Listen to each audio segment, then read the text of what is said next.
Hello there and welcome to another live chapter reading for Itsy Bitsy Book Bits. Today I shall be reading from Nightfall by T.K. Lawyer. Prologue. It was good.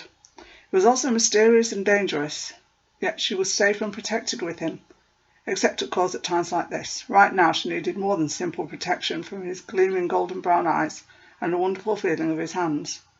Oh yes, those warm, powerful hands that could set her skin on fire. Hands that were roaming slowly, caressing every inch of her, unfastening barriers along the way. Tamara moaned breathlessly while examining her current situation. As he nuzzled at her neck, somehow Josh crumbled her resolve in ways she hadn't experienced before. She wasn't used to feeling vulnerable. The familiar sound of her zipper opening at the front of her pants jolted Tamara back to reality. But she didn't care. All she could think about was him and those amazing hands. She wanted to get lost in him completely. His fingers delved below, re-exploring familiar territory with ease and finesse, strumming her like an expert guitarist. She arched her back and sighed. God, he was incredible. Their bodies stuck together as if separation was unthinkable. Tamara shivered, running her fingers down his muscled arms. He was strong, powerful, yet she knew he'd never harm her. That was an undeniable fact, as simple as truth as breathing air. If there was any left in the room, that is. Had their combined body heat chased out all the available oxygen? She'd survive or perish with a smile. Tamara refocused her senses on the beautiful man above her. He leaned down and whispered in her ear. "You're not fooling me," Josh teased. "You're trying to play coy, but you're forgetting one thing. I know you, Tamara. You're not innocent." He kissed her gently on the neck, and she could feel the heat of his breath against her skin. "You are sweet, though," Josh continued. "I'm going to enjoy devouring every one of your tasty treats." A shiver of delight tumbled through her, kindling and arousing her interest as his hands further explored the canvas of her body. "My soul," he whispered, before marking her with a burning kiss. His beautiful eyes hid under heavy lids while his tongue planted wet, passionate caresses down her neck. Tamara mewed, gripping the bedsheet between her fingers and singing praises of his sexual prowess. "You're mine, mine," her lover insisted in the heat of passion. His strong arms wrapped around her waist and drew her closer. He was a predator, but instead of fighting back, Tamara became his willing and very wanting prey. Her body succumbed, arching and calling to him like a siren, craving and anticipating his dominance. She should be running from him, making a beeline out the door, but here she was, helpless, watching him and liking what he was doing, waiting for him to take her in any way he desired. Damn it, she was weak. She couldn't help it, she wanted him. How had she become involved with a wolf shifter anyway? In the beginning, he'd been merely a stray dog on her doorstep that snuck into her home. She took him to the vet's office 1 year ago, and everything changed after that. Chapter 1. Tamara smiled at the silver-haired gentleman when he entered the exam room. Her vet's compassion, kindness, and soothing words when he put her beagle Zoe to sleep forever etched in her mind. The memory of Zoe's last moments still brought tears to her eyes. The dog leaned over and placed his head in Tamara's lap. How sweet. Did the dog sense her continued pain? She stroked his furry head and then scratched behind his ear. The vet smiled while shutting the door behind himself, pushing his mahogany-coloured reading glasses up on the bridge of his nose. "Well, what do we have here? It looks like a stray found you," she grinned. "Yeah, he's been on my doorstep every day for weeks now. I was finally able to encourage him in the car. I'd like to know if he has a microchip." "Well then, let's see what we can find out," the man told her as he crouched down and started his examination. Tamara eyed the dog nervously and tilted her head to one side.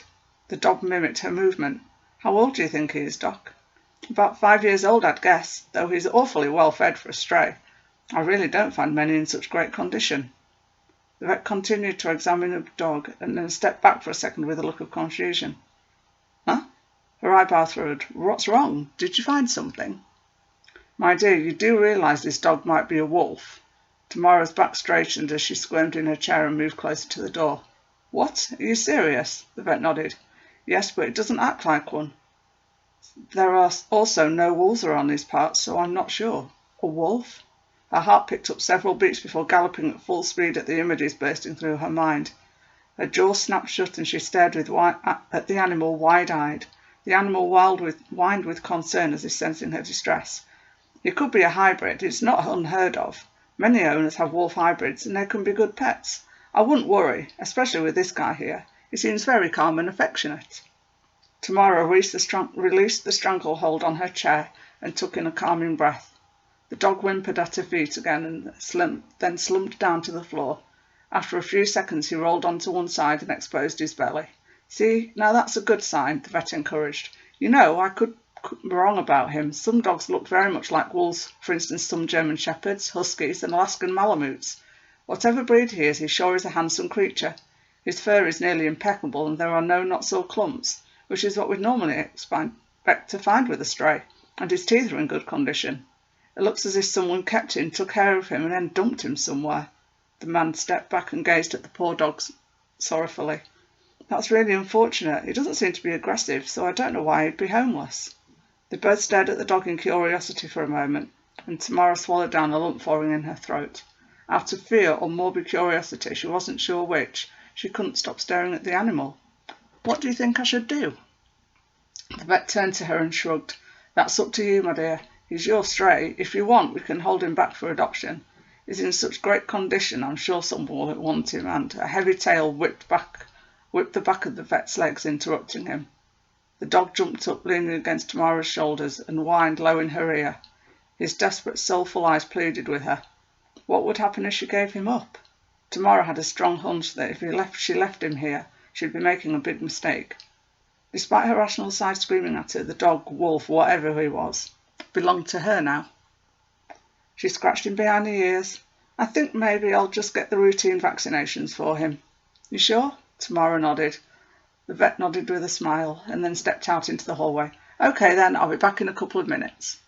She rubbed the dog's muzzle with her fingers and smiled at him. "What am I going to do with you? You're just a big sweetie, aren't you?"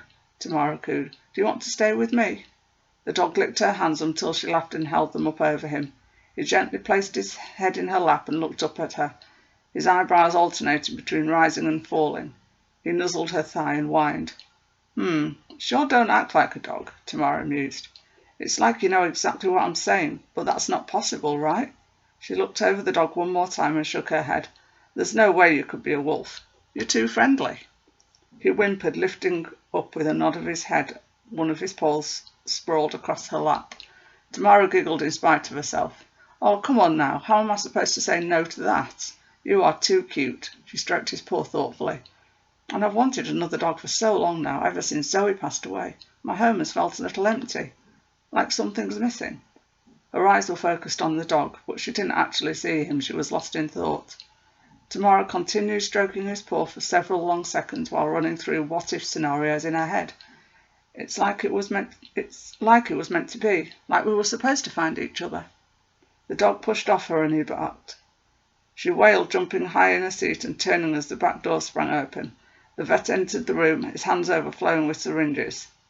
He turned to her wide-eyed. "Are you okay? I heard a scream." Tamara's cheek flushed. "Yes, sorry, Doc." She removed her hand from her chest and placed it in her lap. "He just barked suddenly and it scared the crap out of me." The vet nodded in understanding. "He does have a strong bark, but that's good. It'll keep all the riffraff away." Tamara attempted a shy smile while she backed up into her seat. She could have sworn the dog winked at her. Chapter 2. Tamara exited the vet's office with a sigh. When she and her new companion finally made it to her car, the dog rubbed his head against her right leg and whined in submission. She grinned at him. "Putting on the charm, are we?" Tamara opened the door and pointed to the back seat. The dog leapt in, obeying her unspoken command, and settled down onto the cushion. He groaned and slumped down, his head landing between his paws. She chuckled at his comical demeanour and shook her head indulgently. Adding one more item to the growing list of pet supplies looming in her mind, she sighed, turned on the GPS, and mapped the way to the nearest pet store. Now if only he'd behave. "We're here," she muttered after pulling into the parking space and shifting the car into park. One glance in the rearview mirror and she nearly jumped out of her seat. The contents of her purse lay strewn across the back seat and haphazardly spilled over the floor. "Oh my God, what are you doing?" she demanded angrily.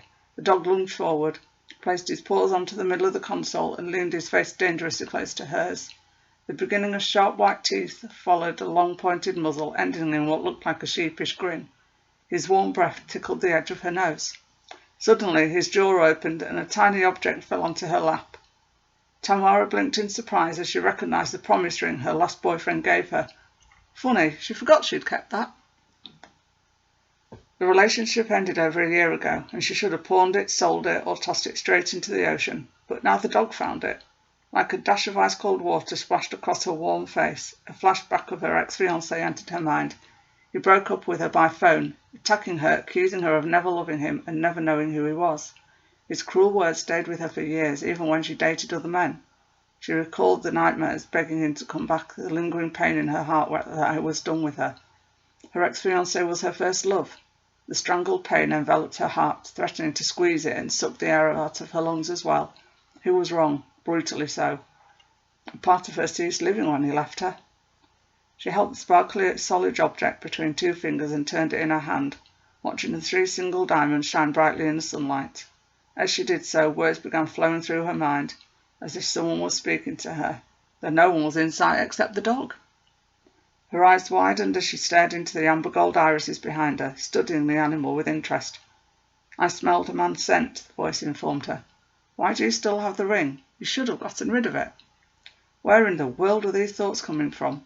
Tamara knew they weren't hers because the voice was distinctly male. It was almost like the dog was talking to her, but no, that would be nuts, wouldn't it? She must have been overly tired. The dog snorted and huffed, turning his head side to side, seemingly disturbed by something. He growled and snorted, and then the strange voice flowed through her mind again. "I don't like that you still have it. Are you still in love with the man who gave it to you?" Tamara's jaw fell open as she looked at the dog. "Who's talking to me?" Wow, did she just question the dog? She really was ready for the funny farm, all right.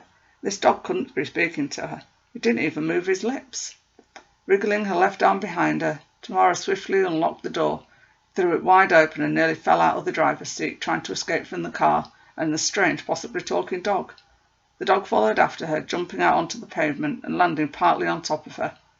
As she screamed, it licked her cheek and circled once around her feet. She turned to the formidable furry being staring straight at her through the open doorway. Her raspy breath strained to return to its steady, normal cadence. Recalling what the vet had told her, she grabbed the large-sized collar from the passenger seat and held it out in front of him. As if understanding her intention, he lowered his head and pushed it through the semi-open loop. She clicked the collar in place, or at least she tried to. Incredibly, it didn't fit. Adjusting it to the maximum length possible, she placed it round his neck again. This time it snapped into place. She took several deep breaths and willed her heartbeat to slow down, but even so she remained fearful. It was massive in size and somewhat frightening because of it. She realised he'd done nothing to hurt her yet. Her heart skipped a beat. She stared at the dog, running through possible scenarios in her head, wondering what to do. Thoughts and images flooded her mind. "Maybe you imagined the dog was talking to you." Tamara heard the words flow through her mind and briefly wondered at their origin.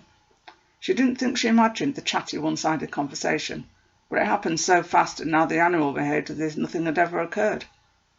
"Yes, that's it. You felt guilty over still having a ring and remembered you needed to dispose of it." Tamara looked round confused. Who was talking to her? Then, to assuage her guilt, you started imagining talking dogs instead of getting to the truth of why you still have the ring. Whoever was imparting these messages to her was right. The ring, though beautiful, should have meant nothing to her anymore, yet it still held much pain and grief just by looking at it. Her heart tightened and something squeezed it further, sucking out all the breath from her lungs. When she stared into the beautiful facets of the object, which had untold so much promise and hope. She was supposed to start a life with her first love. She would have done anything for him.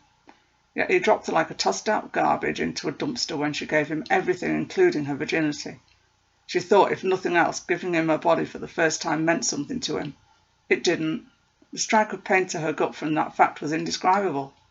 The dog stopped walking mid-pace and sat on the ground in the middle of the sidewalk. He seemed satisfied, pleased with something, and grinned. "Tamara, stop it," she admonished herself. "You're acting crazy." She glanced around at the cars in the parking lot and recalled why she was at the pet store in the first place. She couldn't waste any more time conjuring up stories of talking dogs. She eyed the mutt and frowned. "Are you going to be good? I can't take you into the store unless you're well behaved." The dog looked up at her and blinked. Was she making a mistake by trusting him? Probably a big one, she grumbled to herself internally. Tamara unwrapped the leash and clipped it to the dog's collar mere seconds before he tugged and pulled her from the car. I hope you enjoyed this live chapter reading and that you'll go check out the book. Thanks very much for watching. Bye bye.